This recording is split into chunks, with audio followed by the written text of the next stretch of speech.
नव गौरवरं नव पुष्पशरं नव भावदरं नव लास्यपरं. ಹರೇ ಕೃಷ್ಣ. ಎಲ್ಲ ಭಕ್ತಾದಿಗಳಿಗೆ ಮತ್ತೆ ವೀಕ್ಷಕರಿಗೆ ಎಲ್ಲರಿಗೂ ಸ್ವಾಗತ. ನಮ್ಮ ಈ ಒಂದು ಗೌರ ಪೂರ್ಣಿಮಾ ಮಹಾ ಮಹೋತ್ಸವದ ಹಬ್ಬದ ಒಂದು ಚರ್ಚೆಗೆ. ಇವತ್ತು ನಾವು ಚರ್ಚೆ ಮಾಡುವ ಒಂದು ವಿಷಯ, ನಾಳೆಯ ಒಂದು ಗೌರ ಪೂರ್ಣಿಮಾ ಮಹಾ ಮಹೋತ್ಸವಕ್ಕೆ ನಮ್ಮ ಒಂದು ಮನೋಭಾವನೆಗಳನ್ನ, ಭಕ್ತಿಯ ಒಂದು ಭಾವನೆಗಳನ್ನ ಎಚ್ಚೆತ್ತುವ ಒಂದು ಪ್ರಯತ್ನ ಮಾಡುತ್ತೆ ಅಂತ ನಾನು ಅಂದ್ಕೊಂಡು ಇವತ್ತಿನ ಈ ಒಂದು ನಮ್ಮ ಒಂದು ಚರ್ಚೆಯನ್ನ ಶುರು ಮಾಡೋಣ ಅಂತ. ನೀವು ನೋಡ್ಬೋದು, ಚೈತನ್ಯ ಮಹಾಪ್ರಭುಗಳಿಗೆ ನಮ್ಮ ಒಂದು ಪ್ರಣಾಮಗಳನ್ನ ಅರ್ಪಿಸಬೇಕಾದಾಗ ನಾವು ಈ ಒಂದು ಪ್ರಣಾಮಗಳಲ್ಲಿ ಅವರಿಗೆ ಈ ಒಂದು ಪ್ರಾರ್ಥನೆಯನ್ನ ಅರ್ಪಿಸ್ತೇವೆ. ಏನಂತ ಹೇಳಿದ್ದೇವೆ? ನಮೋ ಮಹಾವರಣ್ಯಾಯ ಕೃಷ್ಣ ಪ್ರೇಮ ಪ್ರದಾಯತೆ ಕೃಷ್ಣಾಯ ಕೃಷ್ಣ ಚೈತನ್ಯ ನಾಮಿನೇ ಗೌರತ್ವಿಷೇ ನಮಃ. ಸೊ ಈ ಒಂದು ಪ್ರಾರ್ಥನೆ ತುಂಬಾ ಒಂದು ಮುಖ್ಯವಾದ ಪ್ರಾರ್ಥನೆ. ಯಾಕೆ ನೋಡಿ, ಈ ಪ್ರಾರ್ಥನೆಯಲ್ಲಿ ಹೇಳಲಾಗಿದೆ ಏನಂತಂದ್ರೆ, ನಮೋ ಮಹಾವಧನ್ಯಾಯ, ಚೈತನ್ಯ ಮಹಾಪ್ರಭುಗಳನ್ನ ಮಹಾವಧನ್ಯಾಯ ಅಂತ ಹೇಳಲಾಗಿದೆ. ಸೊ ಮಹಾವಧನ್ಯ ಅಂತಂದ್ರೆ ಅರ್ಥ ಏನು? ಯಾರು ಈ ಒಂದು ದಾನ ಮಾಡುವ ಒಂದು ಕ್ರಿಯೆಯಲ್ಲಿ ಅತಿ ಉತ್ತಮ, ಅತಿ ಎತ್ತರವಾದ ಒಂದು ಮನುಷ್ಯ ನಮ್ಮ ಅಲ್ವಾ. ನೋಡಿ, ಯಾರಾದ್ರೂ ಭಿಕ್ಷಕರು ಬಂದು ದಾನವನ್ನ ಕೇಳಿದಾಗ ಆ ಒಂದು ಮನಸ್ಸು ಕೊಡಬೇಕು, ಅದರಲ್ಲೂ ಕೂಡ ಅತಿ ಉತ್ತಮವಾಗಿ, ಅತಿ ದೊಡ್ಡದಾಗಿ ಕೊಡಬೇಕು ಅನ್ನೋ ಒಂದು ಭಾವನೆ ಏನಿದೆ, ಅವರನ್ನು ನಾವು ಮಹಾವಧನ್ಯಾಯ ಅಂತ ಹೇಳ್ತೇವೆ. ಅದೇ ರೀತಿಯಾಗಿ ಚೈತನ್ಯ ಮಹಾಪ್ರಭುಗಳು ಈ ಒಂದು ಜಗಕ್ಕೆ ಬಂದಿರುವ ಒಂದು ಕಾರಣ, ಈ ಒಂದು ಜಗತ್ತಿಗೆ ಆ ಒಂದು ಕಾಣಿಕೆಯನ್ನ, ದಾನವನ್ನ ಇಲ್ಲಿಯವರೆಗೆ ಯಾವ ಒಂದು ಅವತಾರವೂ ಕೊಡಲಾರದ ಒಂದು ಕಾಣಿಕೆಯನ್ನ ಕೊಡುವ ಒಂದು ಮಾರ್ಗವನ್ನ, ಆ ಒಂದು ಪದ್ಧತಿಯನ್ನ ನಮಗೆಲ್ಲರಿಗೂ ಕೊಡುವುದಕ್ಕೆ ಬಂದಿದ್ದಾರೆ ಚೈತನ್ಯ ಮಹಾಪ್ರಭುಗಳು. ಅದಕ್ಕೆ ಕೇಳೋದು ನಮೋ ಮಹಾವಧನ್ಯಾಯ ಕೃಷ್ಣ ಪ್ರೇಮ ಪ್ರದಾಯತೆ. ಏನು ಅಂತಹ ಒಂದು ಮಹಾ ಒಂದು ಕಾಣಿಕೆ, ದಾನ ಏನು ಈ ಒಂದು ಜಗತ್ತಿನಲ್ಲಿ ಅಂದ್ರೆ, ಜೀವಿಗಳಿಗೆ ಆ ಒಂದು ಕೃಷ್ಣನ ಜೊತೆ ಸಂಬಂಧ ಸೇರಿಸಿ ಮತ್ತೆ ಆ ಒಂದು ಜೀವದಲ್ಲಿ ಕೃಷ್ಣನ ಪ್ರತಿ ಪ್ರೇಮವನ್ನ ಉದ್ಭವಿಸುವುದಕ್ಕೆ ಈ ಒಂದು ಜಗತ್ತಿಗೆ ಚೈತನ್ಯ ಮಹಾಪ್ರಭುಗಳು ಬಂದಿರುವುದು. ನಮೋ ಮಹಾವಧನ್ಯಾಯ ಕೃಷ್ಣ ಪ್ರೇಮ ಪ್ರದಾಯತೆ, ಪ್ರದಾಯಿಸಿದ್ದಾರೆ. ಆದ್ಮೇಲೆ ಕೃಷ್ಣಾಯ ಕೃಷ್ಣ ಚೈತನ್ಯ, ಚೈತನ್ಯ ಮಹಾಪ್ರಭುಗಳು ಯಾರು? ಚೈತನ್ಯ ಮಹಾಪ್ರಭುಗಳು ಯಾರು? ಅವರು ಬಂದ್ಬಿಟ್ಟು ಸ್ವತಃ ಭಗವಂತ ಶ್ರೀಕೃಷ್ಣ. ಕೃಷ್ಣಾಯ ಕೃಷ್ಣ ಚೈತನ್ಯ, ಆ ಸ್ವತಃ ಪರಮ ಶ್ರೀಕೃಷ್ಣ ಈಗ ಕಲಿಯುಗದಲ್ಲಿ ಏನಾಗಿ ಬಂದಿದ್ದಾರೆ? ಕೃಷ್ಣ ಚೈತನ್ಯ, ಚೈತನ್ಯನ ಒಂದು ರೂಪದಲ್ಲಿ ಅವರು ಅವತರಿಸಿದ್ದಾರೆ. ಪರಮ ಕರುಣ ಬಹುದು ಈ ಜನ ನಿತಾಯಿ ಗೌರ ಚಂದ ಸಭಾವತ ಸಾರಶಿರೋಮಣಿ ಕೇವಲ ಆನಂದ ಕಂದ. ಸಭಾ ಅವತಾರ ಸಾರ ಶಿರೋಮಣಿ ಅಂದ್ರೆ ಇಲ್ಲಿಯವರೆಗೆ ಬಂದಿರುವ ಎಲ್ಲಾ ಒಂದು ಅವತಾರಗಳಲ್ಲಿ ಶಿರೋಮಣಿ, ಶಿರೋಮಣಿ ಎಲ್ಲಾ ಒಂದು ಅವತಾರಗಳಲ್ಲಿ ಯಾರು? ಚೈತನ್ಯ ಮಹಾಪ್ರಭುಗಳು. ಹೇಳಲಾಗುತ್ತೆ, ಕೃಷ್ಣನಿಗಿಂತಲೂ ಕೃಪಾಮಯನಾದವರು ಯಾವ್ದಾದ್ರು ಅವತಾರ ಇದೆ ಅಂತಂದ್ರೆ ಯಾರು? ಚೈತನ್ಯ ಮಹಾಪ್ರಭುಗಳು. ಗೌರಾಂಗ ಹೇಳ್ತೇವೆ ಅಲ್ವಾ. ನಾಮಿನಿ ಗೌರತ್ವಿಷೇ ನಮ. ಆ ಒಂದು ಕೃಷ್ಣ ಶ್ಯಾಮ ರೂಪದಲ್ಲಿರೋದು, ಅಂದ್ರೆ ನೀಲಿ ಬಣ್ಣದಲ್ಲಿರೋದು ಕೃಷ್ಣ. ಆ ಒಂದು ಏನಂತ ಹೇಳ್ತಾರೆ, ಮೇಘಗಳ ಒಂದು ಮಳೆ ಬರೋಕ್ಕಿಂತ ಮುಂಚೆ ಇರುವ ಒಂದು ಆಕಾಶದಲ್ಲಿ ಮೇಘಗಳ ಒಂದು ರೂಪ ಯಾವ ತರ ಇರುತ್ತೆ, ಆ ರೂಪದಲ್ಲಿ ಶ್ರೀಕೃಷ್ಣ ಇರುವುದು ಅಲ್ವಾ. ಆ ಶ್ರೀಕೃಷ್ಣ ಈಗ ಈ ಕೃಷ್ಣ ಚೈತನ್ಯನ ರೂಪದಲ್ಲಿ ಯಾವ ಒಂದು ಭಾವ ಮತ್ತೆ ಅವರ ಒಂದು ಕಾಂತಿ ಇದೆ ಅಂತಂದ್ರೆ, ಗೌರತ್ವಿಷೇ ನಮಃ, ಅಂಗಾರದ ಒಂದು ಲೇಪನೆ. ಅಂದ್ರೆ ಶ್ರೀಮತಿ ರಾಧಾರಾಣಿಯ ಒಂದು ಸ್ವರೂಪ, ಕಾಂತಿ ಯಾವ ರೀತಿಯಾಗಿದೆಯೋ ಅದೇ ರೀತಿಯಾಗಿ ನಾವು ನೋಡಬಹುದು. ಚೈತನ್ಯ ಮಹಾಪ್ರಭುಗಳ ಒಂದು ಕಾಂತಿ, ರೂಪ, ಹೊಳಪು ಶ್ರೀಮತಿ ರಾಧಾರಾಣಿಯ ತರ ಇದೆ ನಮ್ಮದು ಅಲ್ವಾ. ಅದಕ್ಕೆ ಚೈತನ್ಯ ಚರಿತಾಮೃತದಲ್ಲಿ ಆ ಒಂದು ಅರ್ಥಗಳನ್ನ ಅಥವಾ ನಿಗೂಢವಾದ ಒಂದು ಕಾರಣಗಳನ್ನ ನಮಗೆ ಕೊಡಲಾಗುತ್ತೆ. ಯಾವ ಒಂದು ಬಾಹ್ಯ ಕಾರಣಗಳಿಗಾಗಿ ಚೈತನ್ಯ ಮಹಾಪ್ರಭುಗಳು ಈ ಒಂದು ಜಗಕ್ಕೆ ಬಂದ್ರು, ಮತ್ತೆ ಯಾವ ಒಂದು ಆಂತರಿಕ ಕಾರಣಗಳಿಗಾಗಿ ಚೈತನ್ಯ ಮಹಾಪ್ರಭುಗಳು ಈ ಒಂದು ಜಗತ್ತಿಗೆ ಬಂದ್ರು ಅಂತ. ಇವತ್ತು ನಾವು ಚರ್ಚೆ ಮಾಡುವ ಒಂದು ವಿಷಯ ಬಾಹ್ಯ ಕಾರಣಗಳು ಯಾವುದು ಚೈತನ್ಯ ಮಹಾಪ್ರಭುಗಳು ಈ ಒಂದು ಜಗತ್ತಿಗೆ ಬರೋದಕ್ಕೆ. ಯಾವುದು 3 ಕಾರಣಗಳಿದೆ.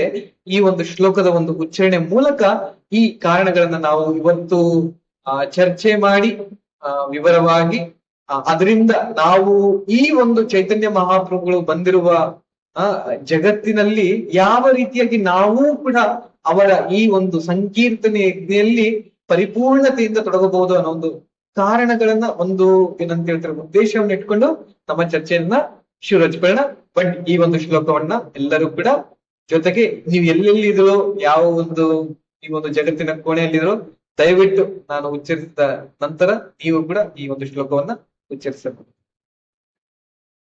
ಶ್ಲೋಕದ ಉಚ್ಚಾರಣಕ್ಕಿಂತ ಮುಂಚೆ ನಾವು ಪಂಚತತ್ವರನ್ನ ನೆನೆಸಿಕೊಂಡು ಈ ಚಿಕ್ಕ 2 ಸಾಲುಗಳನ್ನ ನಾವು ಹಾಡ್ತೇವೆ.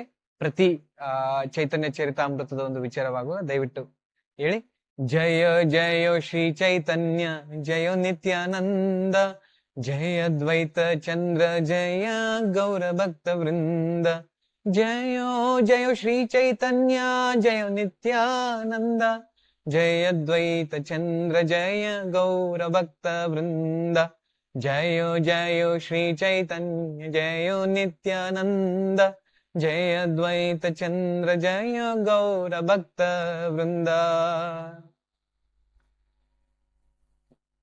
ಈ ಒಂದು ಶ್ಲೋಕ ನಾವು ಉಚ್ಚಾರಣೆ ಮಾಡೋದು ಬಂದು ಆದಿ ಲೀಲೆಯ 1ನೇ ಅಧ್ಯಾಯದ 4ನೇ ಶ್ಲೋಕ. ಎಲ್ಲರೂ ಕೂಡ ಆದ್ರೆ ಸ್ಕ್ರೀನ್ ಅಲ್ಲಿ ನೋಡಬಹುದು, ಅಥವಾ ನಿಮ್ಮಲ್ಲಿ ಚೈತನ್ಯ ಚರಿತಾಮೃತ ಪುಸ್ತಕ ಇದ್ದರೆ ತೆಗೆದು ನನ್ನ ಜೊತೆ ನೀವು ಕೂಡ ಉಚ್ಚಾರಣೆ ಮಾಡಬಹುದು. ದಯವಿಟ್ಟು ನನ್ನೊಡನೆ ಹೇಳಿ. ಅನ್ಹಾರ್ಪಿತ ಚರಿಂ ಚಿರಾತ್ ಕರುಣಯವತೀರ್ಣೌ ಕಲೌ ಸಮರ್ಪಯಿತುಂ ಉನ್ನತೋಜ್ವಲ ರಸಾಂ ಸ್ವಭಕ್ತಿ ಶ್ರಿಯಂ ಹರಿಪುರತ ಸುಂದರ ದಿತಿ ಕದಂಬ ಸಂದೀಪಿತ ಸದಾ ಹೃದಯ ಕಂದರೇ ಸ್ಫುರತೌ ಸಚಿನಂದನ. ಇನ್ನೊಂದ್ಸರಿ ಉಚ್ಚಾರಣೆ ಮಾಡೋಣ. ಅನಾರ್ಪಿತ ಚರಿಂ ಚಿರಾತ್ ಕರುಣಯವತೀರ್ಣೌ ಕಲೌ ಸಮರ್ಪಯಿತುಂ ಉನ್ನತೋಜ್ವಲ ರಸಾಂ ಸ್ವಭಕ್ತಿ ಶ್ರಿಯಂ ಹರಿಪುರತ ಸುಂದರ ದ್ಯುತಿ ಕದಂಬ ಸಂದೀಪಿತ ಸದಾ ಹೃದಯ ಕಂದರೇ ಸ್ಫುರತೌ ಸಚಿನಂದನ. ಈ ಶ್ಲೋಕದಲ್ಲಿ ನಾವು ನೋಡಬಹುದು ಶ್ರೀಲ ಕೃಷ್ಣದಾಸ್ ಕವರಾಜ್ ಗೋಸ್ವಾಮಿ ಅವರು ನಮಗೆ ಒಟ್ಟು 3 ಬಾಹ್ಯ ಕಾರಣಗಳನ್ನ, external reasons for the appearance of lord Shri Chaitanya Mahaprabhu. So ಚೈತನ್ಯ ಮಹಾಪ್ರಭುಗಳು ಈ ಒಂದು ಜಗಕ್ಕೆ ಬರಬೇಕು ಅಂತಂದ್ರೆ 3 ಬಾಹ್ಯ ಕಾರಣಗಳು ಯಾವುದು ಅನ್ನೋ ಒಂದು ವಿಚಾರವನ್ನ ಈ ಒಂದು ಶ್ಲೋಕದಲ್ಲಿ ನಮಗೆ ಹೇಳಿದ್ದಾರೆ. ಏನ್ ಹೇಳಲಾಗಿದೆ ಆ ಒಂದು 3 ಕಾರಣಗಳು? ಮೊದಲನೆಯದ್ದು, ಈ ಶ್ಲೋಕದ 1ನೇ ಸಾಲು ಹೇಳುತ್ತೆ ಅನಾರ್ಪಿತ ಚರಿಂ ಚಿರಾತ್. ಅಂದ್ರೆ ಚೈತನ್ಯ ಮಹಾಪ್ರಭುಗಳು ಯಾವ ಒಂದು ಉಡುಗೊರೆಯನ್ನು ನಮಗೆ ಕೊಟ್ಟಿದ್ದಾರೆ ಅಂದ್ರೆ, ಇಲ್ಲಿಯವರೆಗೆ ಯಾವ ಒಂದು ಅವತಾರವೂ ಕೂಡ ಇಂತಹ ಒಂದು ಕರುಣೆಯನ್ನ ಈ ಒಂದು ಲೋಕದಲ್ಲಿರುವ ಒಂದು ಜೀವಗಳ ಮೇಲೆ ಸುರಿದಿಲ್ಲ. ಅಂತಹ ಒಂದು ಕರುಣೆಯನ್ನ ಇಲ್ಲಿಯವರೆಗೆ ಕೊಡಲಾರದಂತ ಕರುಣೆಯನ್ನ ನಮಗೆಲ್ಲರಿಗೂ ಕೊಟ್ಟಿದ್ದಾರೆ. ಅರ್ಪಿತ, ಅರ್ಪಿತ ಅಂದ್ರೆ ಕೊಡುವುದು, ಅನಾರ್ಪಿತ ಅಂದ್ರೆ ಇಲ್ಲಿಯವರೆಗೆ ಕೊಡಲಾರದದ್ದು. ಅನಾರ್ಪಿತ ಚರಿಂ ಚಿರಾತ್, ಚಿರಾತ್ ಅಂದ್ರೆ ತುಂಬಾ ತುಂಬಾ ತುಂಬಾ ಏನಂತ ಹೇಳ್ತಾರೆ, ದೊಡ್ಡದಾದ ಒಂದು ಸಮಯ. ನೋಡಿ, ಬ್ರಹ್ಮನ ದಿನದಲ್ಲಿ ಒಟ್ಟು ಎಷ್ಟು ದಿವ್ಯ ಯುಗಗಳಿದೆ? 1000 ದಿವ್ಯ ಯುಗಗಳಿದೆ. ಒಂದು ದಿವ್ಯ ಯುಗ ಅಂತಂತಂದ್ರೆ ಯಾವುದೆಲ್ಲ ಬರುತ್ತೆ? ಸತ್ಯಯುಗ, ತ್ರೇತಾಯುಗ, ದ್ವಾಪರ ಯುಗ, ಕಲಿಯುಗ. 4 ಯುಗಗಳು ಕಲ್ತು ಒಂದು ದಿವ್ಯ ಯುಗ ಆಗುತ್ತೆ. ಅದೇ ರೀತಿ ದಿನದಲ್ಲಿ 1000 ದಿವ್ಯ ಯುಗಗಳಿದೆ ಬ್ರಹ್ಮನ ಒಂದು ದಿನದಲ್ಲಿ. ಆ 1000 ದಿವ್ಯ ಯುಗಗಳಲ್ಲಿ 28ನೆಯ ದಿವ್ಯ ಯುಗದಲ್ಲಿ ಸ್ವತಃ ಆ ದ್ವಾಪರ ಯುಗದ ಅಂತ್ಯದಲ್ಲಿ ಭಗವಂತ ಶ್ರೀಕೃಷ್ಣ ಈ ಒಂದು ಜಗತ್ತಿಗೆ ಅವತರಿಸ್ತಾರೆ, ಅಥವಾ ಅವರೇ ಸ್ವಯಂ ಭಗವಂತ ಬರ್ತಾರೆ. ಬಂದು ಏನ್ ಮಾಡ್ತಾರೆ? ಎಲ್ಲರಿಗೂ ಕೂಡ ತಮ್ಮ ಒಂದು ಶಿಕ್ಷಣಗಳನ್ನ, ವಿದ್ಯೆಯನ್ನ ಮತ್ತೆ ತಮ್ಮ ಒಂದು ಜೀವನದ ಒಂದು ಏನಂತ ಹೇಳ್ತಾರೆ ಕಾರ್ಯಗಳಿಂದ ಎಲ್ಲರಿಗೂ ಕೂಡ ಒಂದು ಮಾರ್ಗದರ್ಶನವನ್ನ ಕೊಟ್ಟು ಹಿಂತಿರುಗುತ್ತಾರೆ, ಅವರ ಒಂದು ಸ್ವಂತ ಭಗವದ್ಧಾಮಕ್ಕೆ ಹಿಂತಿರುಗುತ್ತಾರೆ. ಭಗವಂತ ಆ ಒಂದು ಜಗತ್ತಿಗೆ ವಾಪಸ್ ಹೋದ ನಂತರ ನೋಡ್ತಾರೆ, ಈ ಒಂದು ಜಗತ್ತಿನಲ್ಲಿ ಯಾರೂ ಕೂಡ ಇನ್ನೂ ಆ ಭಗವದ್ಗೀತೆಯಲ್ಲಿ ಹೇಳಿರುವ ಒಂದು ವಿಚಾರಗಳನ್ನ ಪಾಲನೆ ಮಾಡಕ್ಕೆ ಆಗ್ತಾ ಇರಲಿಲ್ಲ. ಏನಂತ ಹೇಳಿದರೆ ನೋಡ್ಬೋದು, ಯಾರು ಸತತವಾದ ಒಂದು ಭಕ್ತಿಯಲ್ಲಿ ತೊಡಗಿರುತ್ತಾರೋ ಅವರಿಗೆ ಸ್ವತಃ ನಾನು ಏನೆಲ್ಲ ಕೊಡಬೇಕು ಕೊಡುತ್ತೇನೆ, ಅವರಲ್ಲಿ ಏನಿಲ್ಲ ಅದನ್ನ ಕೊಟ್ಟು ಅವರಲ್ಲಿ ಏನಿದೆ ಅದನ್ನ ನಾನು ಸಂರಕ್ಷಣೆ ಮಾಡ್ತೇನೆ ಅಂತ ಕೃಷ್ಣ ಹೇಳಿದ್ದಾರೆ. ಆದ್ರೆ ಯಾರೂ ಕೂಡ ಭಕ್ತಿಯನ್ನ ತೆಗೆದುಕೊಂಡಿಲ್ಲ. ಆದ ಕಾರಣ ಯಾಕೆ ಯಾರಿಗೂ ಗೊತ್ತಿಲ್ಲ ಸತತವಾದ ಒಂದು ಕೀರ್ತನೆ ಯಾವ ರೀತಿಯಾಗಿ ಮಾಡಬೇಕು ಅಂತ. ಆ ಒಂದು ಕೀರ್ತನೆಯನ್ನ ಕೊಡಬೇಕು ಅಂತ ಅದೇ ದಿವ್ಯ ಯುಗದ ಕಲಿಯುಗದ ಒಂದು ಮಧ್ಯದಲ್ಲಿ ನೋಡಬಹುದು, ಇವತ್ತಿನಿಂದ 540 ವರ್ಷಗಳ ಹಿಂದೆ ಸ್ವತಃ ಆ ಭಗವಂತ ಈ ಒಂದು ಜಗತ್ತಿಗೆ ಬರ್ತಾರೆ ಚೈತನ್ಯ ಮಹಾಪ್ರಭುಗಳ ಒಂದು ರೂಪದಲ್ಲಿ. ಅಷ್ಟು ದೊಡ್ಡದಾದ 1000 ದಿವ್ಯ ಯುಗಗಳಲ್ಲಿ ಕೇವಲ ಆ ಒಂದು 28ನೇ ದಿವ್ಯ ಯುಗದ ಕಲಿಯುಗದ ಮಧ್ಯದಲ್ಲಿ 5000 ವರ್ಷಗಳಾದ ನಂತರ ದ್ವಾಪರ ಯುಗದ ಸಮಯದಲ್ಲಿ ಚೈತನ್ಯ ಮಹಾಪ್ರಭುಗಳು ಕೊಡೋದಕ್ಕೆ ಬರ್ತಾರೆ. ಏನು, ಯಾವ ರೀತಿಯಾಗಿ ನಮ್ಮ ಒಂದು ಹೃದಯದಲ್ಲಿ ಆ ಒಂದು ಕೃಷ್ಣ ಪ್ರೇಮವನ್ನ ಬೆಳೆಸಿ ಕೃಷ್ಣನ ಪ್ರತಿ ನಮ್ಮ ಒಂದು ಭಕ್ತಿಯನ್ನ ತೊಡಗಿಸಿಕೊಳ್ಳಬಹುದು ಅನ್ನೋ ಒಂದು ವಿಚಾರವನ್ನ ಅನಾರ್ಪಿತ ಚರಿಂ ಚಿರಾತ್ ಕರುಣಯಾವತೀರ್ಣೌ ಕಲೌ ಸಮರ್ಪಯುತುಂ ಉನ್ನತ ಉಜ್ವಲ ರಸಾಂ, ಕೊಡೋದಕ್ಕೆ ಸಮರ್ಪಿತು ಅಂದ್ರೆ ನಮಗೆ ಸಮರ್ಪಣೆ ಮಾಡೋದಕ್ಕೆ ಏನನ್ನ, ಉನ್ನತ ಉಜ್ವಲ ರಸ. ಕೃಷ್ಣ ಭಗವದ್ಧಾಮದಲ್ಲಿ ತನ್ನ ಒಂದು ಭಕ್ತಾದಿಗಳ ಜೊತೆ ತರಹತರವಾದ ಒಂದು ಸಂಬಂಧಗಳನ್ನ ಇದೆ. ಯಾವುದೆಲ್ಲ ನೋಡಬಹುದು, ದಾಸ್ಯ ಸೇವೆಯಲ್ಲಿ ಭಕ್ತಾದಿಗಳು ಕೃಷ್ಣನಿಗೆ ಸೇವೆಯನ್ನ ಸಲ್ಲಿಸ್ತಾ ಇದ್ದಾರೆ. ಮತ್ತೆ ಸಾಖ್ಯ ರಸದಲ್ಲಿ, ವಾತ್ಸಲ್ಯ ರಸದಲ್ಲಿ, ಮತ್ತೆ ಮಾಧುರ್ಯ ರಸದಲ್ಲಿ, ಈ 4 ರಸಗಳಲ್ಲಿ ಎಲ್ಲಾ ಭಕ್ತಾದಿಗಳು ಕೃಷ್ಣನ ಸೇವೆಯಲ್ಲಿ ತೊಡಗಿದ್ದಾರೆ. ಕೃಷ್ಣ ಈ ಒಂದು ಭಕ್ತಾದಿಗಳ ಜೊತೆ ಇದ್ದಾಗ ಅವರು ತರಹತರಹವಾದ ಒಂದು ಲೀಲೆಯಲ್ಲಿ ತೊಡಗಿಕೊಳ್ತಾರೆ ಆ ಒಂದು ಗೋಲೋಕ ಧಾಮದಲ್ಲಿ ಅಲ್ವಾ. ಈಗ ಈ ಮಾಧುರ್ಯ ಒಂದು ಸೇವೆ ಅಥವಾ ಮಾಧುರ್ಯದ ಒಂದು ಭಾವನೆಯಲ್ಲಿ ಸೇವೆನ ಸಲ್ಲಿಸೋದು, ಇದು ಉನ್ನತ ಉಜ್ವಲ ರಸ. ಈ ಒಂದು ರಸದಲ್ಲಿ ಯಾವ ರೀತಿಯಾಗಿ ಕೃಷ್ಣನಿಗೆ ನಾವು ಸೇವೆಯನ್ನ ಸಲ್ಲಿಸುವ ಒಂದು ಪದ್ಧತಿಯ ಒಂದು ಮಾರ್ಗ ರಾಗ ಮಾರ್ಗ ಅಂತ ಹೇಳ್ತೇವೆ ಅಲ್ವಾ. ಆ ಒಂದು ಪದ್ಧತಿಯನ್ನ ಇಂಗ್ಲಿಷಲ್ಲಿ ಸ್ಪಾಂಟೇನಿಯಸ್ ಡಿವೋಷನಲ್ ಸರ್ವಿಸ್ ಅಂತ ಕೂಡ ಹೇಳ್ತೇವೆ. ಆ ಒಂದು ಪದ್ಧತಿಯನ್ನ ಈ ಒಂದು ಜೀವಗಳಿಗೆ ಅತಿ ಕಡಿಮೆಯ ಒಂದು ಬೆಲೆಯಲ್ಲಿ ಕೊಡೋದಕ್ಕೆ ಬಂದಿರೋದೇ ಚೈತನ್ಯ ಮಹಾಪ್ರಭುಗಳು. ಉನ್ನತ ಉಜ್ವಲ ರಸಾಂ ಸ್ವಭಕ್ತಿ ಶ್ರೀಯಂ. ಆ ಯಾವ ರೀತಿಯಾಗಿ ತನ್ನನ್ನೇ ಸ್ವಭಕ್ತಿ ಅಂದ್ರೆ ಚೈತನ್ಯ ಮಹಾಪ್ರಭುಗಳೇ ಕೃಷ್ಣ, ಕೃಷ್ಣನೇ ಚೈತನ್ಯ ಮಹಾಪ್ರಭು. ಅವನಿಗೆ ಸ್ವಭಕ್ತಿಯನ್ನ ಯಾವ ರೀತಿಯಾಗಿ ನಾವೆಲ್ಲ ಮಾಡಬೇಕು ಅನ್ನೋ ಒಂದು ಪದ್ಧತಿಯನ್ನ ತಿಳಿಸೋದಕ್ಕೆ ಬಂದಿರೋದೇ ಚೈತನ್ಯ ಮಹಾಪ್ರಭುಗಳು. ಚೈತನ್ಯ ಮಹಾಪ್ರಭುಗಳು ಈ ಒಂದು ಜಗತ್ತಿಗೆ ಬಂದಿರುವ 3 ಬಾಹ್ಯ ಕಾರಣಗಳಲ್ಲಿ ಮೊದಲನೇ ಕಾರಣ ಬಂದ್ಬಿಟ್ಟು ಈ ಒಂದು ಜಗತ್ತಿಗೆ ಅಂದದ ಒಂದು ತಮಸ್ಸಿನಲ್ಲಿ ಮುಳಗಿರುವ ಈ ಒಂದು ಜಗತ್ತಿಗೆ ಅವರ ಒಂದು ಕೊಡುಗೆ ಸಂಕೀರ್ತನೆ. ಸಂಕೀರ್ತನೆ ಅಂತಂದ್ರೆ ಎಲ್ಲರೂ ಒಟ್ಟಿಗೆ ಬಂದು ಕೃಷ್ಣನ ಒಂದು ಕೀರ್ತನೆಯನ್ನು ಮಾಡುವುದನ್ನ ನಾವು ಸಂಕೀರ್ತನೆ ಅಂತ ಹೇಳ್ತೇವೆ. ಚೈತನ್ಯ ಮಹಾಪ್ರಭುಗಳ ಬಗ್ಗೆ ಭಾಗವತಂನ 11ನೇ ಸ್ಕಂದದಲ್ಲಿ ಈ ಒಂದು ಶ್ಲೋಕ ಹೇಳಲಾಗಿದೆ. ಚೈತನ್ಯ ಮಹಾಪ್ರಭುಗಳು ಈ ಒಂದು ಜಗತ್ತಿಗೆ ಬಂದಿರುವ 3 ಬಾಹ್ಯ ಕಾರಣಗಳಲ್ಲಿ ಮೊದಲನೇ ಕಾರಣ ಬಂದ್ಬಿಟ್ಟು ಈ ಒಂದು ಜಗತ್ತಿಗೆ ಅಂದದ ಒಂದು ತಮಸ್ಸಿನಲ್ಲಿ ಮುಳಗಿರುವ ಈ ಒಂದು ಜಗತ್ತಿಗೆ ಅವರ ಒಂದು ಕೊಡುಗೆ ಸಂಕೀರ್ತನೆ. ಸಂಕೀರ್ತನೆ ಅಂತಂದ್ರೆ ಎಲ್ಲರೂ ಒಟ್ಟಿಗೆ ಬಂದು ಕೃಷ್ಣನ ಒಂದು ಕೀರ್ತನೆಯನ್ನು ಮಾಡುವುದನ್ನ ನಾವು ಸಂಕೀರ್ತನೆ ಅಂತ ಹೇಳ್ತೇವೆ. ಚೈತನ್ಯ ಮಹಾಪ್ರಭುಗಳ ಬಗ್ಗೆ ಭಾಗವತಂನ 11ನೇ ಸ್ಕಂದದಲ್ಲಿ ಈ ಒಂದು ಶ್ಲೋಕ ಹೇಳಲಾಗಿದೆ. ಚೈತನ್ಯ ಮಹಾಪ್ರಭುಗಳು ಈ ಒಂದು ಜಗತ್ತಿಗೆ ಬಂದಿರುವ 3 ಬಾಹ್ಯ ಕಾರಣಗಳಲ್ಲಿ ಮೊದಲನೇ ಕಾರಣ ಬಂದ್ಬಿಟ್ಟು ಈ ಒಂದು ಜಗತ್ತಿಗೆ ಅಂದದ ಒಂದು ತಮಸ್ಸಿನಲ್ಲಿ ಮುಳಗಿರುವ ಈ ಒಂದು ಜಗತ್ತಿಗೆ ಅವರ ಒಂದು ಕೊಡುಗೆ ಸಂಕೀರ್ತನೆ. ಸಂಕೀರ್ತನೆ ಅಂತಂದ್ರೆ ಎಲ್ಲರೂ ಒಟ್ಟಿಗೆ ಬಂದು ಕೃಷ್ಣನ ಒಂದು ಕೀರ್ತನೆಯನ್ನು ಮಾಡುವುದನ್ನ ನಾವು ಸಂಕೀರ್ತನೆ ಅಂತ ಹೇಳ್ತೇವೆ. ಚೈತನ್ಯ ಮಹಾಪ್ರಭುಗಳ ಬಗ್ಗೆ ಭಾಗವತಂನ ಏನು 11ನೇ ಸ್ಕಂದದಲ್ಲಿ ಈ ಒಂದು ಶ್ಲೋಕ ಹೇಳಲಾಗಿದೆ. ಚೈತನ್ಯ ಮಹಾಪ್ರಭುಗಳು ಈ ಒಂದು ಜಗತ್ತಿಗೆ ಬಂದಿರುವ 3 ಬಾಹ್ಯ ಕಾರಣಗಳಲ್ಲಿ ಮೊದಲನೇ ಕಾರಣ ಬಂದ್ಬಿಟ್ಟು ಈ ಒಂದು ಜಗತ್ತಿಗೆ ಅಂದದ ಒಂದು ತಮಸ್ಸಿನಲ್ಲಿ ಮುಳಗಿರುವ ಈ ಒಂದು ಜಗತ್ತಿಗೆ ಕೃಷ್ಣ ವರ್ಣಂ ತುಷಾ ಕೃಷ್ಣಂ ಸಂಗೋಪಂಗಾಸ್ತ್ರ ಪಾರ್ಷದಂ ಯಜ್ಞೈ ಸಂಕೀರ್ತನ ಪ್ರಾಯಿ ಯಜಂತಿ ಸುಮೇಧ ಸಹ. ಇಲ್ಲಿ ಹೇಳಲಾಗಿದೆ ಯಾರು ಬುದ್ಧಿವಂತರು. ಬುದ್ಧಿವಂತರು ಯಾರು ಅಂತಂದ್ರೆ ಈ ಒಂದು ಕಲಿಯುಗದಲ್ಲಿ ಆ ಒಂದು ಸಂಕೀರ್ತನೆ ತೊಡಗಿರುವ ಭಕ್ತಾದಿಗಳು. ಹೇಳಲಾಗಿದೆ ಕೃಷ್ಣ ವರ್ಣಂ ತುಷಾ ಕೃಷ್ಣಂ.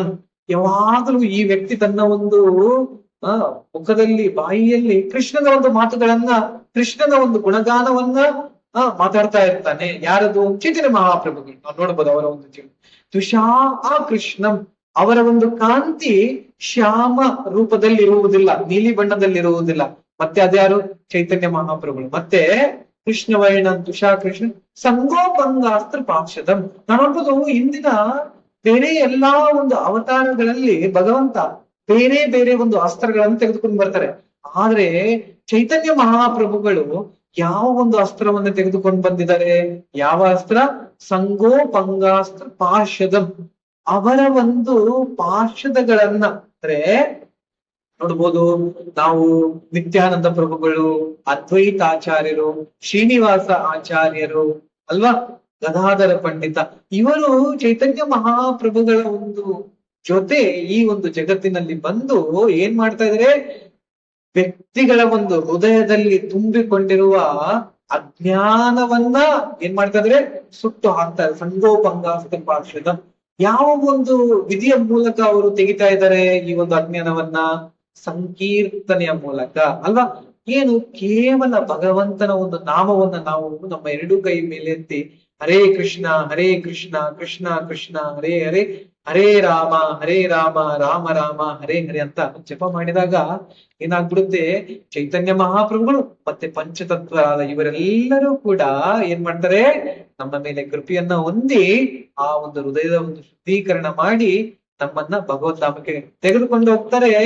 ನಾವು ಯಾವುದೇ ರೀತಿಯಾಗಿ ಸತ್ಯಯುಗದಲ್ಲಿ ಹೋಗಿ ಹಿಮಾಲಯದಲ್ಲಿ ಏನು ಧ್ಯಾನ ಮಾಡುವ ಒಂದು ಪದ್ಧತಿ ಆಗ್ಲಿ, ತ್ರೇತಾಯುಗದಲ್ಲಿ ಯಜ್ಞ ಯಾಗಾದಿಗಳನ್ನ ಮಾಡುವುದಾಗ್ಲಿ, ಅಥವಾ ದ್ವಾಪರ ಯುಗದಲ್ಲಿ ಎಲ್ಲಾ ಒಂದು ಶುದ್ಧವಾದ ಒಂದು ಪದಾರ್ಥಗಳನ್ನ ತಂದು ಭಗವಂತನ ಒಂದು ವಿಗ್ರಹದ ಒಂದು ಆರಾಧನೆಯಲ್ಲಿ ತೊಡಗಿಸುವ ಒಂದು ಪದ್ಧತಿ ತುಂಬಾ ಎಲ್ಲರಿಗೂ ಸಿಗುವಂತದ್ದಲ್ಲ. ಆದ್ರೆ ನೋಡಿ, ಭಗವಂತನ ನಾಮ ಏನು, ನಾವು ಬೇರೆ ಆ 3 ಪದ್ಧತಿಗಳಲ್ಲಿ ಆ ಒಂದು ಸ್ಥಾನಕ್ಕೆ ಹೋಗ್ಬೇಕು. ಆದ್ರೆ ಸಂಕೀರ್ತನೆಯಲ್ಲಿ ನಾವು ಎಲ್ಲೇ ಇರ್ಲಿ ಏನ್ ಮಾಡ್ಬೋದು? ಭಗವಂತನ ನಾಮ ಉಚ್ಚಾರಣೆ ಮಾಡೋದ್ ಮೂಲಕ ಭಗವಂತ ನಾವು ಇರುವ ಒಂದು ಜಾಗಕ್ಕೆ ಬರ್ತಾರೆ. ನಮ್ಮ ಒಂದು ನಾಲಿಗೆ ಮೇಲೆ ಆ ಒಂದು ಶಬ್ದದ ರೂಪವಾಗಿ ಆ ನಾಲಿಗೆ ಮೇಲೆ ಬಂದು ಏನು ಉಚ್ಚಾರಣೆಯನ್ನ ಮಾಡಿದಾಗ ನಮ್ಮ ಒಂದು ವೃದ್ಧಿ ಶುದ್ಧೀಕರಣವನ್ನ ಮಾಡ್ತಾರೆ. ಇದು ಚೈತನ್ಯ ಮಹಾಪ್ರಭುಗಳ ಒಂದು ಕೃಪೆ ಕೇವಲ ಸಂಕೀರ್ತನೆಯಲ್ಲಿ ತೊಡಗುವುದರ ಮೂಲಕ. ನೋಡಿ, ಪ್ರಭುಪಾದರು ಆ ಒಂದು ಅಮೆರಿಕ ದೇಶಕ್ಕೆ ಹೋದಾಗ ಎಲ್ಲರೂ ಕೂಡ ಯಾರು ದಿಪ್ಪಿಗಳೇ, ಅವರಿಗೆ ಧರ್ಮ ಅನ್ನೋದೇನು, ಒಳಿತು ಅನ್ನೋದೇನು ಏನೂ ಕೂಡ ಗೊತ್ತಿರ್ಲಿಲ್ಲ. ಅಂತಹ ಒಂದು ಜನಗಳ ಮಧ್ಯೆ ಇದ್ದು ಪ್ರಭುಪಾದರು ಏನ್ ಮಾಡಿದ್ರು? ಟಾಮ್ಸ್ಕಿನ್ ಸ್ಕ್ವೈರ್ ಪಾರ್ಕ್ ಅಲ್ಲಿ 3 ಗಂಟೆಗಳ ಕಾಲ ಕೀರ್ತನೆ ಮಾಡಿದ್ರು. ನಮ್ಮ ಕೀರ್ತನೆ ಮಾಡ್ಬೇಕಾದಾಗ ಏನಂತ ಹೇಳ್ತಾರೆ, ಏನೋ ಒಂದು ಬುದ್ಧಿ ಅನ್ನೋದು ಬೆಳೆದಿಲ್ಲದೆ ಇರುವ ಒಂದು ವ್ಯಕ್ತಿಗಳನ್ನ ಮಾತ್ರ. ಅಂತವರು ಈ ಒಂದು ಕೀರ್ತನೆಯನ್ನ ಪ್ರಭುಪಾದರ ಒಂದು ಮುಖದಿಂದ ಕೇಳಿದಾಗ, ಪಾಲ್ಗೊಂಡಾಗ ಅವರು ಇವತ್ತು ಎಷ್ಟೋ ಒಂದು ದೊಡ್ಡದ ಒಂದು ಮಟ್ಟದ ಒಂದು ಗುರುಗಳಾಗಿದ್ದಾರೆ, ಶಿಕ್ಷಾ ಗುರುಗಳಾಗಿದ್ದಾರೆ. ಸೊ ಇದು ಯಾವುದರ ಒಂದು ಮಹಿಮೆ ಅಂತಂದ್ರೆ ಸಂಕೀರ್ತನೆಯ ಒಂದು ಮಹಿಮೆ. ಇವತ್ತು ನೋಡಿ, ಪ್ರತಿ ಮನೆಯಲ್ಲಿಯೂ ಕೂಡ ಹರೇ ಕೃಷ್ಣ ಅನ್ನೋ ಒಂದು ಶಬ್ದ ಯಾರಿಗೆ ಗೊತ್ತಿಲ್ಲ ಹೇಳಿ?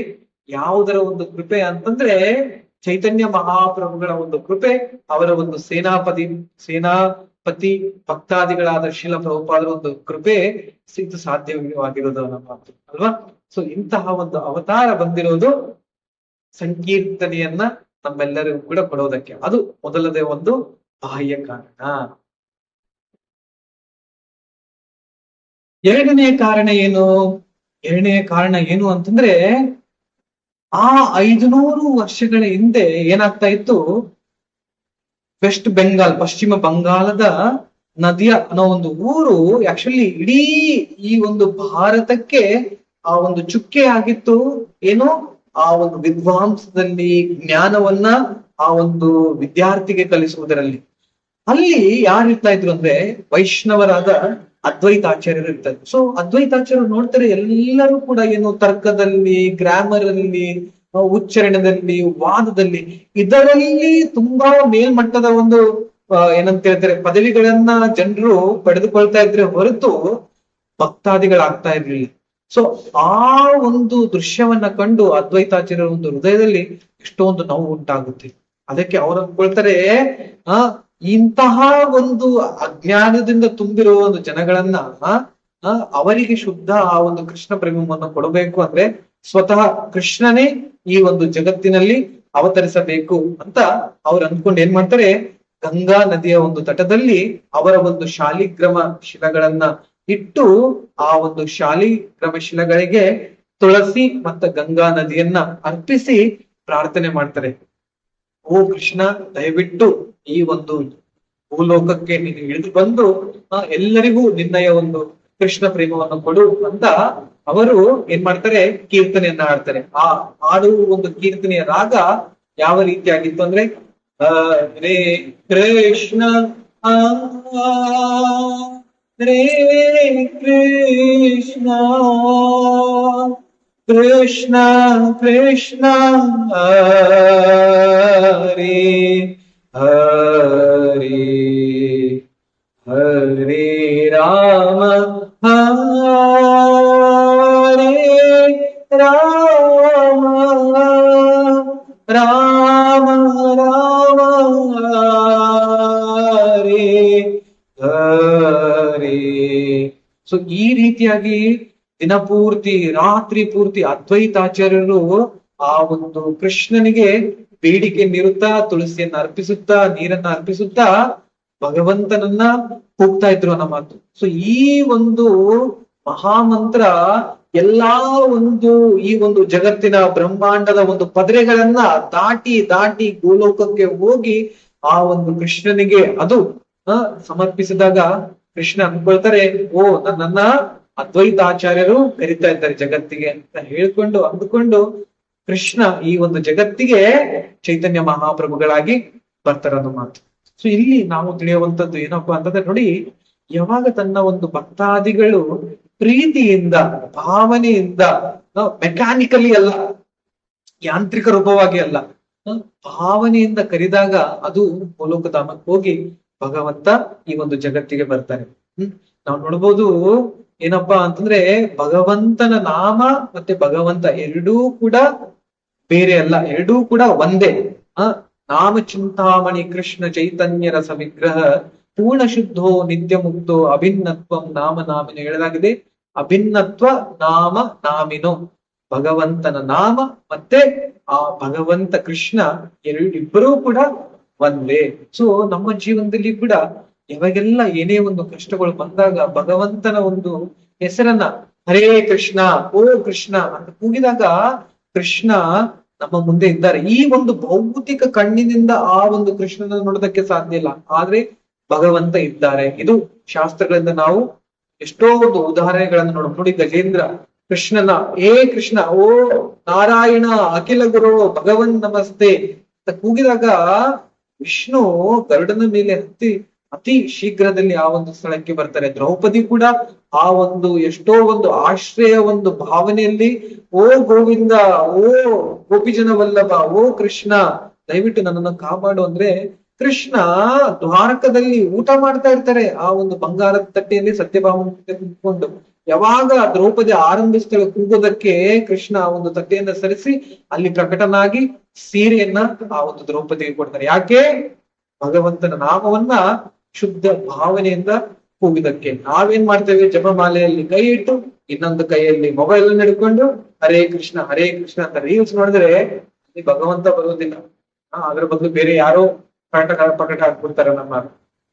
ಸೊ ಇದು ನಾವು ಅದ್ವೈತಾಚಾರ್ಯರಿಂದ ಕಲ್ತ್ಕೊಳ್ಬಹುದು ಯಾವ ರೀತಿಯಾಗಿ ನಾವು ಜಪ ಮಾಡ್ಬೇಕು ಅಂತ. ಸೊ ನೋಡಿ, ಎರಡನೇ ಕಾರಣ ಏನು, ಅದ್ವೈತ ಆಚಾರ್ಯರ ಒಂದು ಕೂಗುವಿಕೆಯಿಂದ ಚೈತನ್ಯ ಮಹಾಪ್ರಭುಗಳು ಈ ಒಂದು ಜಗತ್ತಿಗೆ ಅವತರಿಸಿದ್ರು. ಮೂರನೇ ಕಾರಣ ಏನು ಚೈತನ್ಯ ಮಹಾಪ್ರಭುಗಳು ಅವತರಿಸಿದಕ್ಕೆ ಅಂತಂದ್ರೆ, ಈಗ ಈ ಸತತವಾದ ಒಂದು ಭಕ್ತಿಯನ್ನ ಯಾವ ರೀತಿಯಾಗಿ ಮಾಡ್ಬೇಕು ಅಲ್ವಾ, ಅದು ಒಂದು ಪ್ರಶ್ನೆ ಇತ್ತಲ್ವಾ.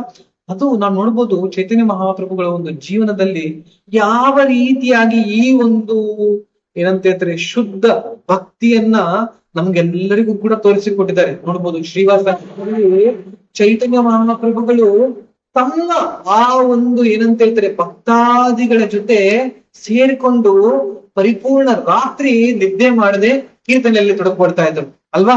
ಅದಲ್ಲದೆ ನಾವು ನೋಡ್ಬೋದು ಯಾವಾಗ ಆ ಒಂದು ಚಾಂದ್ ಕಾಜಿ ಭಕ್ತಾದಿಗಳ ಆ ಒಂದು ಮೃದಂಗವನ್ನ ಹೊರಿದಾಗ ಚೈತನ್ಯ ಮಹಾಪ್ರಭುಗಳು ಸಂಕೀರ್ತಿಯನ್ನ ಆ ಒಂದು ರಸ್ತೆಯ ಮಧ್ಯದಲ್ಲಿ ನೃತ್ಯವನ್ನ ಮಾಡುತ್ತಾ ಚೈತನ್ಯ ಕಾಜಿಯ ಒಂದು ಮನೆಗೆ ಕೂಡ ಹೋಗಿದ್ರು ಅನ್ನೋ ಮಾತು. ಸೊ ಅಲ್ಲಿ ಮೊಟ್ಟ ಮೊದಲಿಗೆ ಬಾರಿಗೆ ಜನರಿಗೆ ಈ ಒಂದು ಸಂಕೀರ್ತನೆಯನ್ನ ಯಾವ ರೀತಿಯಾಗಿ ಮಾಡ್ಬೇಕು ಅಂತ ರಸ್ತೆಯಲ್ಲಿ ಅವರೇ ಚೈತನ್ಯ ಮಹಾಪ್ರಭುಗಳಿಗೆ ಕುಣಿದು ಹಾಡಿ ಎಲ್ಲರಿಗೂ ಕೂಡ ತೋರಿಸ್ಕೊಟ್ರು. ಸೊ ಏನಪ್ಪಾ ಅಂದ್ರೆ ಮೂರನೇ ಕಾರಣ ಚೈತನ್ಯ ಮಹಾಪ್ರಭುಗಳು ನಮಗೆ ತಿಳಿಸಿರೋದು, ಯಾವ ರೀತಿಯಾಗಿ ನಾವು ಈ ಒಂದು ಶುದ್ಧ ಭಕ್ತಿ ಶುದ್ಧ ಸಂಕೀರ್ತನೆಯಲ್ಲಿ ತೊಡಗಬೇಕು ಅನ್ನೋ ಒಂದು ಕ್ರಿಯೆಯನ್ನ ಅವರೇ ನಮಗೆ ನಿರೂಪಿಸಿ ಅವರೇ ಆ ಒಂದು ಕ್ರಿಯೆಗಳನ್ನ ಮಾಡಿ ತೋರಿಸಿಕೊಟ್ಟಿದ್ದಾರೆ ನಮ್ಮ ಅಲ್ವಾ. ಅದಲ್ಲದೆ ಯಾವ ರೀತಿಯಾಗಿ ನಾವು ಭಕ್ತರಾಗಿರ್ಬೇಕು, ಯಾವ ರೀತಿಯಾಗಿ ನಾವು ನಿಯಮಗಳನ್ನ ಮತ್ತೆ ಕ್ರಮಗಳನ್ನ ಪಾಲನೆ ಮಾಡಬೇಕು, ರಿಲಿಜಿಯಸ್ ಪ್ರಿನ್ಸಿಪಲ್ಸ್ ಅನ್ನ ಯಾವ ರೀತಿಯಾಗಿ ನಾವು ನಮ್ಮ ಜೀವನದಲ್ಲಿ ಅಳವಡಿಸಿಕೊಳ್ಬೇಕು ಅನ್ನೋ ಒಂದು ವಿಧಾನವನ್ನು ಕೂಡ ಚೈತನ್ಯ ಮಹಾಪ್ರಭುಗಳು ನಮಗೆ ತಿಳಿಸಿಕೊಟ್ಟಿದ್ದು. ಇದು ಮೂರನೇ ಕಾರಣ ಆಗುತ್ತೆ.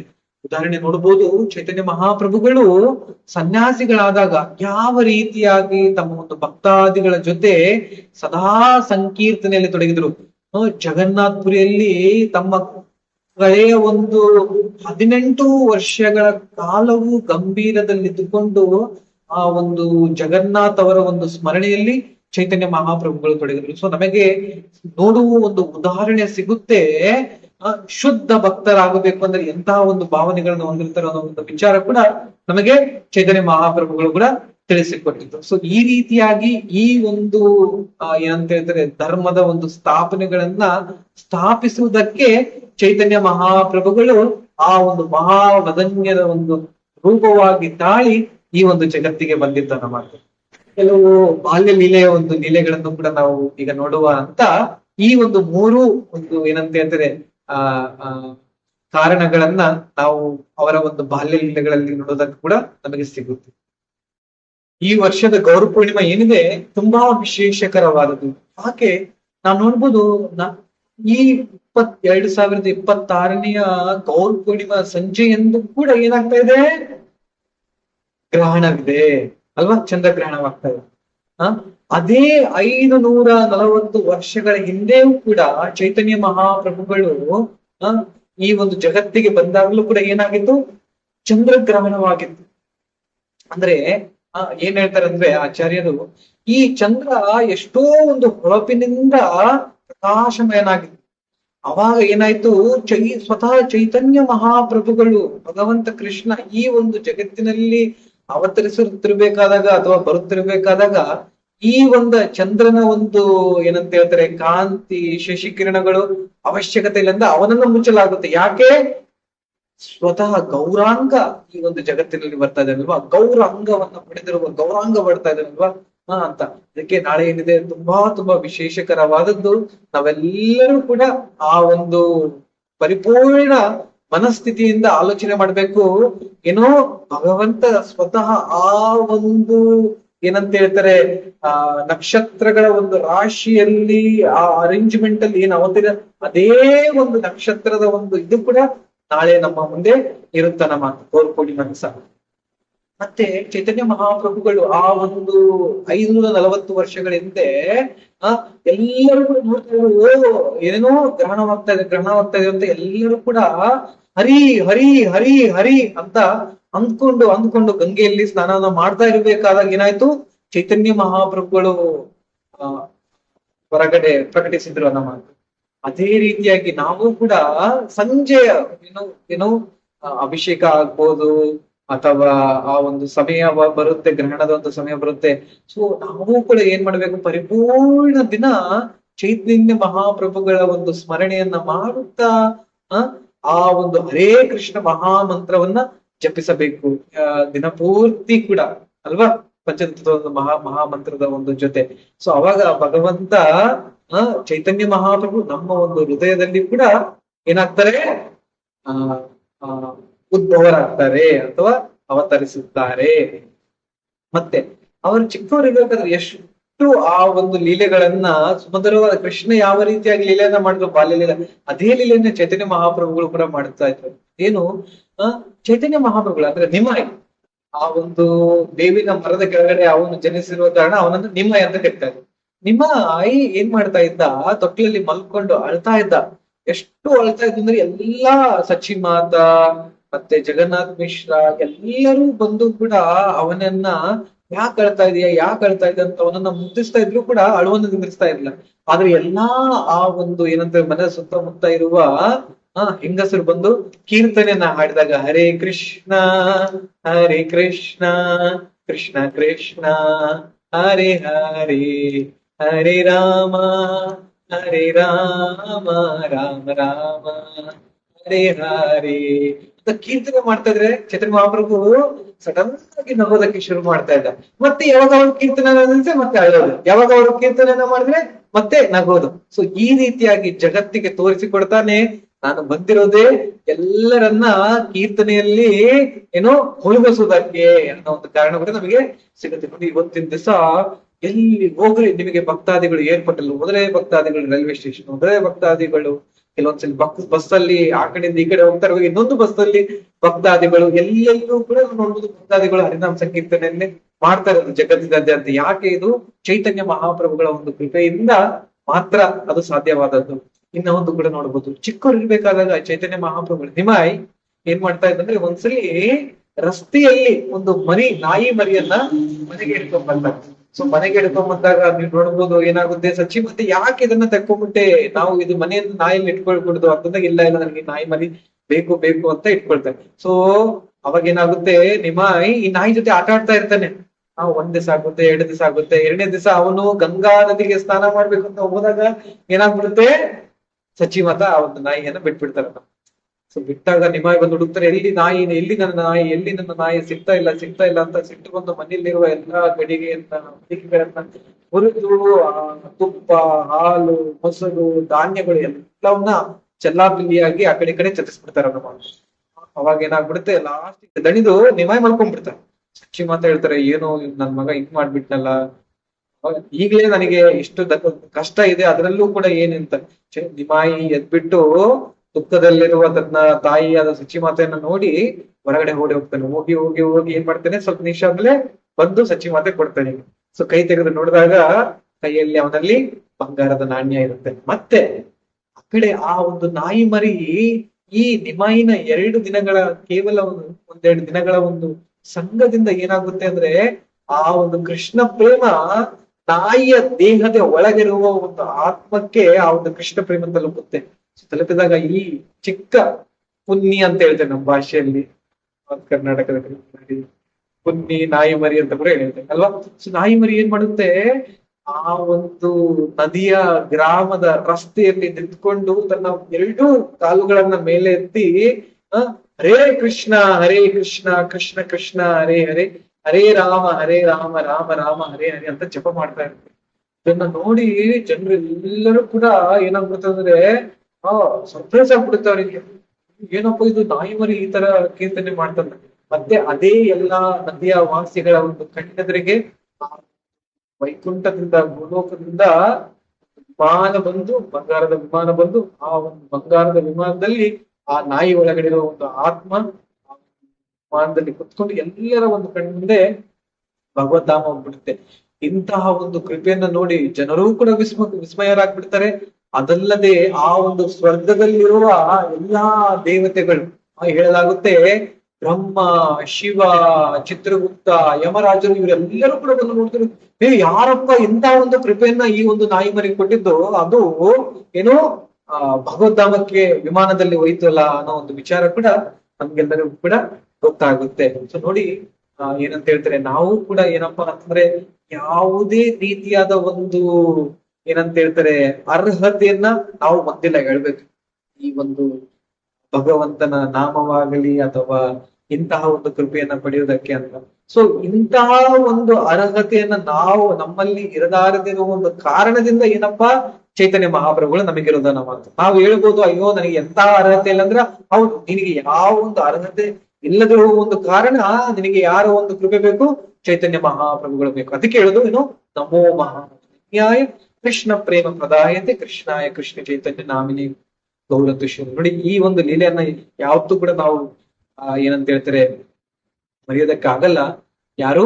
ಜಗಾಯಿ ಮತ್ತೆ ಮದ ಎಷ್ಟು ಪಾಪಿಗಳು, ಕ್ರೂರಿಗಳು, ರಾಕ್ಷಸರು ಅಂತ ಹೇಳ್ಬೋದು ಅಲ್ವಾ. ಅಂತಹ ಒಂದು ರಾಕ್ಷಸರ ಒಂದು ಜೀವನದಲ್ಲಿಯೂ ಕೂಡ ಆ ಒಂದು ಭಕ್ತಿಯ ಒಂದು ಏನಂತ ಹೇಳ್ತಾರೆ ಪರಿಮಳವನ್ನ ಕೊಟ್ಟಿರೋದು ಯಾರು? ಚೈತನ್ಯ ಮಹಾಪ್ರಭುಗಳು. ಆದ್ರೆ ಯಾರ ಮೂಲಕ? ನಿತ್ಯಾನಂದ ಪ್ರಭುಗಳ ಒಂದು ಮೂಲಕ.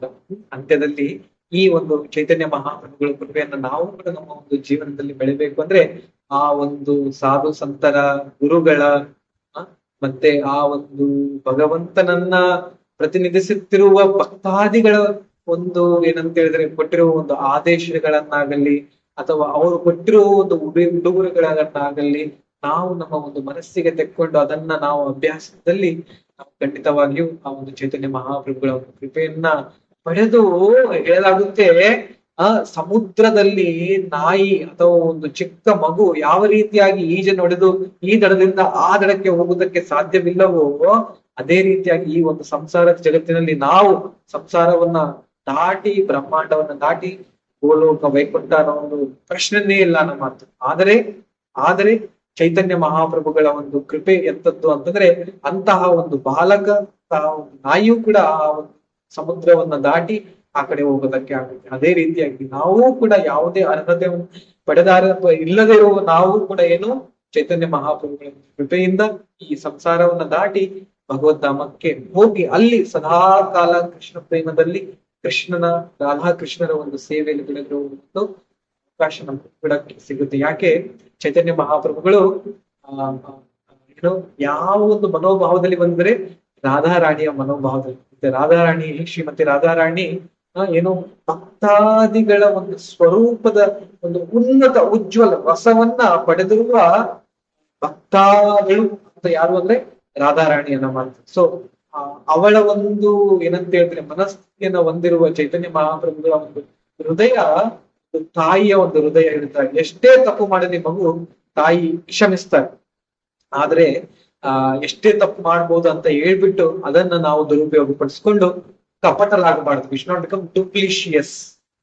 ಅವಾಗ ಮತ್ತೆ ಆ ಒಂದು ಚೈತನ್ಯ ಮಹಾಪ್ರಭುಗಳ ಒಂದು ಕೃಪೆ ನಮ್ಮಿಂದ ಹೋಗ್ಬಿಡುತ್ತೆ ನಮ್ಮ. ಸೊ ಆ ಒಂದು ಮಕ್ಕಳಂತಿರುವ ಒಂದು ಮನಸ್ಥಿತಿಯನ್ನ ಮತ್ತೆ ಮನೋಭಾವವನ್ನ ಹೊಂದಿ ಈ ಒಂದು ಏನಂತ ಹೇಳ್ತಾರೆ ಸಂಕೀರ್ತನೆಯ ಒಂದು ಯಜ್ಞೆಯಲ್ಲಿ ಶಿಲ ಪ್ರಭುಪಾದರು ಕೊಟ್ಟಿರುವ ಈ ಒಂದು ಪಥದಲ್ಲಿ ನಾವು ಕೂಡ ನಮ್ಮದು ಎಷ್ಟಾಗುತ್ತೋ ಅಷ್ಟು ಚಿಕ್ಕ ಒಂದು ಪಾತ್ರವನ್ನು ನಾವು ಕೂಡ ಏನು ತೊಡಗಿದಾಗ ಏನಾಗುತ್ತೆ ನಮ್ಮ ಒಂದು ಜೀವನ ಸಾರ್ಥಕವಾಗುತ್ತೆ. ಸೊ ಈ ರೀತಿಯಾಗಿ ನಮ್ಮ ಈ ಬರುವ ಒಂದು ಗೌರ ಪೂರ್ಣಿಮೆಯನ್ನು ನೀವೆಲ್ಲರೂ ಕೂಡ ಚೆನ್ನಾಗಿ ಏನಂತ ಹೇಳ್ತಾರೆ ಆಚರಣೆ ಮಾಡಿ ಎಲ್ಲರೂ ಕೂಡ ಈ ಒಂದು ನಮ್ಮ ಸುತ್ತಮುತ್ತಲಿರುವ ಎಲ್ಲಾ ಒಂದು ಏನಂತ ಹೇಳ್ತಾರೆ ಜನರ ಹೃದಯವೂ ಕೂಡ ಶುದ್ಧೀಕರಣದವಾಗಿ ಈ ಒಂದು ಭಕ್ತಿಯಲ್ಲಿ ಬಂದು ಸಂಕೀರ್ತನೆಯಲ್ಲಿ ನಗುತ್ತಾ ನೃತ್ಯವನ್ನು ಮಾಡುತ್ತಾ ಪ್ರಸಾದವನ್ನು ಸ್ವೀಕರಿಸುತ್ತಾ ಭಗವದ್ಧಾಮಕ್ಕೆ ಹೋಗ್ಲಿ ಅಂತ ನಾವೆಲ್ಲರೂ ಕೂಡ ಪ್ರಾರ್ಥಿಸೋಣ. ಸೊ ಇಲ್ಲಿಗೆ ಇವತ್ತಿನ ನಮ್ಮ ಈ ಒಂದು ಚರ್ಚೆಯನ್ನ ಧನ್ಯವಾದ.